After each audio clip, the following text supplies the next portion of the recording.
नमस्कार दोस्तों। अगस्त्य मुनि इतने तेजस्वी थे कि उन्होंने पूरा समुद्र पी लिया। राक्षस धरती पर हाहाकार मचाते, फिर समुद्र में जाकर छुप जाते थे। देवताओं ने अगस्त्य मुनि से मदद मांगी। मुनि ने तपोबल से समुद्र का सारा जल पी लिया। राक्षस बाहर आए और मारे गए।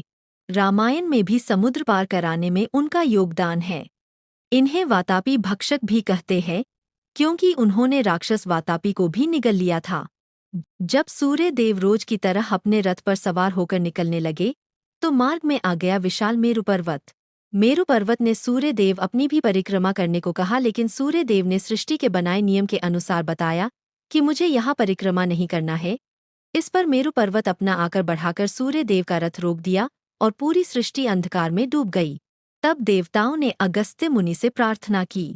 अगस्त्य मुनि मेरु पर्वत के पास पहुंचे और उसे समझाया, हे पर्वतराज, सूर्य देव का मार्ग मत रोकिए, संपूर्ण सृष्टि को प्रकाश चाहिए। अगस्त्य मुनि की बातों से प्रभावित होकर मेरु पर्वत ने अपना आकर फिर से पहले जैसा किया। तब सूर्य देव फिर से प्रकाश फैलाने लगे और सृष्टि में उजाला लौट आया। यह कथा बताती है कि विनम्रता और ज्ञान से कोई भी बाधा दूर की जा सकती है। जय सूर्य देव, जय अगस्त्य मुनि। अगस्त मुनि नहीं, उन्हें अगस्त भगवान भी कहा जाता है।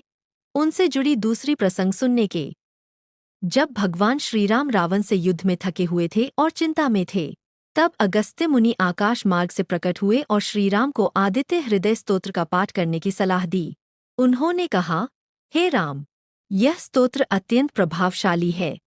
इसे पढ़ने से मन की दुर्बलता समाप्त होती है और आत्मबल जागृत होता है। संकट चाहे जितना बड़ा क्यों न हो, यह स्तोत्र उसका नाश करता है। श्रीराम ने 3 बार आदित्य हृदय स्तोत्र का पाठ किया और सूर्यदेव की कृपा से उन्हें अद्भुत शक्ति प्राप्त हुई। उनके भीतर से थकावट और संशय समाप्त हो गया। फिर उन्होंने रावण से युद्ध किया और विजय प्राप्त की। आज भी आदित्य हृदय स्तोत्र पढ़ना चाहिए। अब अगस्त मुनि से जुड़ी दूसरी प्रसंग सुनाते हैं कि उन्होंने पूरा समुद्र पी लिया। राक्षस धरती पर हाहाकार मचाते, फिर समुद्र में जाकर छुप जाते थे। देवताओं ने अगस्त्य मुनि से मदद मांगी। मुनि ने तपोबल से समुद्र का सारा जल पी लिया। राक्षस बाहर आए और मारे गए। रामायण में भी समुद्र पार कराने में उनका योगदान है। इन्हें वातापी भक्षक भी कहते हैं, क्योंकि उन्होंने राक्षस वातापी को भी निगल लिया था। जय अगस्त्य मुनि।